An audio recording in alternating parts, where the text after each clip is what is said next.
Apakah benar era dropship itu udah selesai? Kalau kita lihat, sekarang udah banyak banget platform dari marketplace yang sudah mempersulit dropshipper-dropshipper.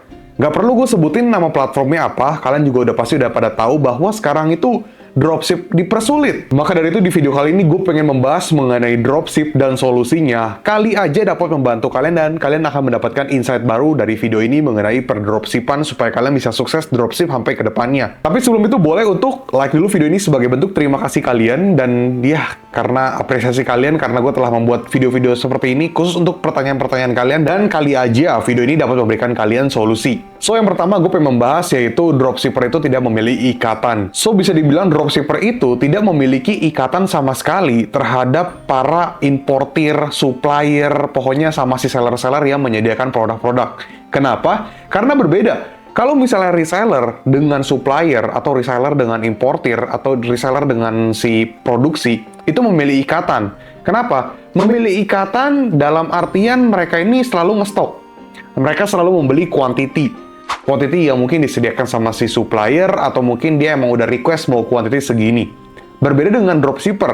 Dropshipper tidak memiliki ikatan dengan mereka. Karena dropshipper itu akan membeli produk kalau misalnya dia mempunyai orderan. Kalau dia tidak memiliki orderan, maka dia tidak akan order kepada supplier. Ini bisa dibilang dropshipper itu bukanlah prioritas untuk para supplier atau para importir. Bukanlah prioritas. Tapi supplier itu lebih memprioritaskan ke reseller-reseller yang udah tahu mereka itu pasti membeli dengan kuantiti sekian dan sering order. Berbeda dengan dropship. Jadi dropshipper itu tidak memiliki ikatan khusus. Ya, kecuali dropshipper tersebut setiap hari ada orderan. Sering ada orderan, sering ada pesanan masuk, yang dimana ujung-ujungnya supplier tersebut bisa mengirimkan. Karena tiap hari ada orderan, supplier tersebut inget, oh dropshipper ini tiap hari ada orderan nih. Tapi kalau misalnya nggak ada orderan atau jarang-jarang ada orderan, kalian bukanlah prioritas. Jadi bisa dibilang ini adalah PR kalian, ya. Tugas kalian untuk mendapatkan orderan yang banyak supaya si supplier tersebut bisa melirik kalian dan kalian bisa membangun ikatan khusus dengan mereka. Menerima resi otomatis. Menemukan seller yang bisa menerima resi otomatis saat ini itu sangatlah sulit. Ya, berbeda dengan era-era beberapa tahun yang lalu, mungkin 3-5 tahun yang lalu, di mana sekarang supplier atau seller-seller yang jualan di online maupun offline itu sekarang sulit untuk menerima resi otomatis. Karena kalau misalnya kalian dropship kan udah pasti kalian butuh nih yang namanya resi otomatis. Karena kalau misalnya kalian dapat orderan, kalian tinggal kasih resinya ke mereka, mereka yang mengirimkan. Tapi kalau misalnya kalian tidak bisa nih untuk mendapatkan kontak mereka, gimana caranya kalian bisa mengirimkan resi otomatis tersebut supaya si supplier tersebut bisa mengirimkan. Nah, berarti poin di sini adalah kalian harus mendapatkan nomor kontak atau nomor WhatsApp si seller tersebut dong. Tapi ada masalah di sini.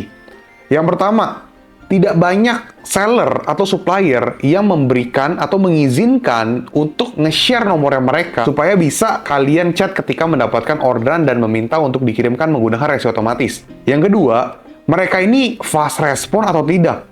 Ingat, kebanyakan supplier atau ya seller-seller yang punya stok produk, mereka itu belum tentu fast respon. Karena mereka merasa kayak, lu ordernya cuma sedikit-sedikit, ya males gue ngeresponnya. Udah gitu mungkin mereka banyak juga yang ngechat dan kalian tuh tenggelam. Jadi fast respon itu ya mungkin agak sulit kalian dapatkan. Lalu yang ketiga, ini yang baru-baru aja terjadi. Kurang lebih sekitar 3 atau 5 bulan belakangan. Ini lagi banyak isu-isu yang beredar dan gue pun mendapatkannya. Jadi banyak chat yang masuk ke platform marketplace menanyakan mau beli kuantiti banyak, minta nomor WhatsApp. Ketika kita kasih nomor WhatsApp-nya, dia malah memberikan link atau mungkin file yang dapat menghack akun kita. Jadi, trust issue semakin tinggi.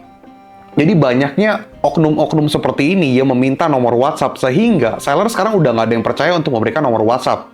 Takutnya penipuan. Jujur gue masih bilang, tadinya banyak banget seller yang mengizinkan dan masih banyak banget seller yang memberikan nomor WhatsApp-nya. Tapi sekarang, gara-gara oknum-oknum yang seperti ini, yang bisa nge-hack akun-akun orang gara-gara dapat nomornya, sekarang seller jadi trust issue-nya tinggi banget dan mereka nggak mau kasih nomor WhatsApp mereka. Dropship and product. Bener dropship itu sampai hari ini itu masih banyak dan masih banyak juga yang bisa berhasil dalam dunia dropship. Jadi bukan berarti era dropship itu selesai. Karena selama produk itu masih ada dan selama produk selalu ada yang baru, maka dropship itu selalu bisa jualan.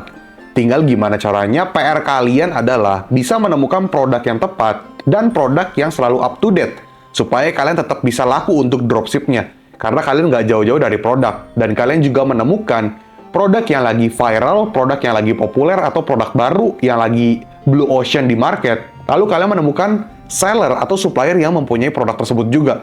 Nah, gimana caranya kalian menemukan dua titik ini? Produk yang viral, produk yang laku, atau produk yang masih baru-baru, lalu ada seller yang punya produk tersebut, dan bisa resi otomatis dan fast respon. Nah, kalian bisa menemukan dua hal ini, maka dropship kalian itu akan jauh lebih lancar dan jauh lebih jaya.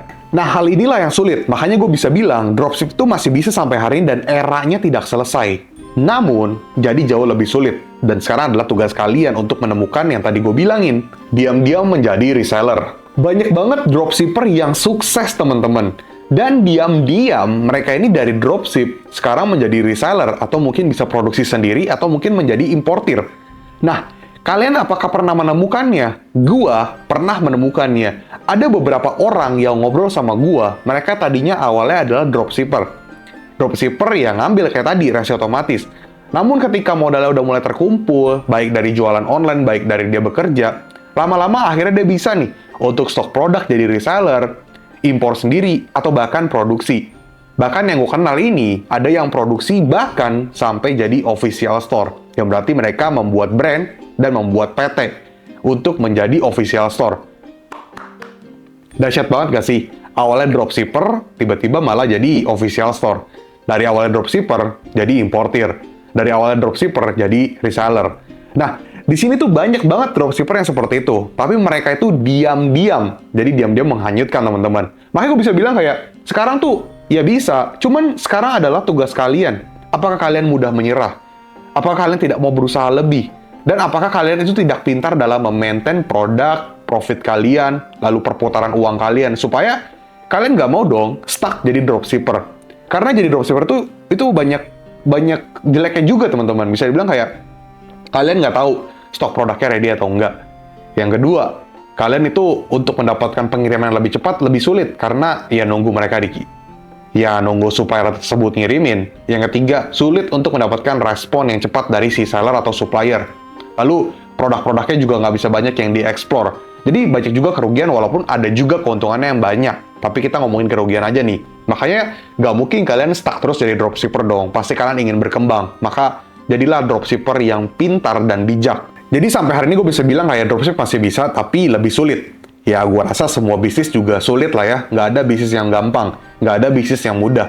Kalaupun ada bisnis yang mudah, berarti kerja kerasnya harus jauh lebih ekstra. Jadi semua bisnis itu pasti ada susah dan gampangnya. Jadi nggak mungkin ada yang instan, kecuali money laundry. Kita kan ngomongin soal money laundry ya. Kita ngomongin soal bisnis yang bener-bener bisnis yang kita dapatkan uang dari era digital. So, jadi buat teman-teman di sini yang dropshipper sampai hari ini, tetap semangat, tenang aja. Dropshipper itu masih bisa, walaupun lebih sulit. Yang penting kalian harus pintar dalam memaintain produk, menemukan produk, memaintain keuangan kalian, profit kalian, dan sebagainya.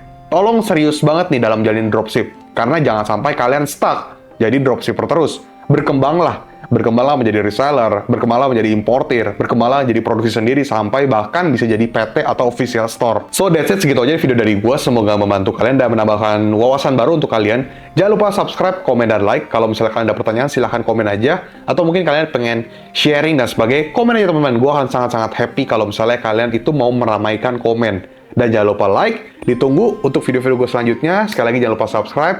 Rio Gandhi, peace out.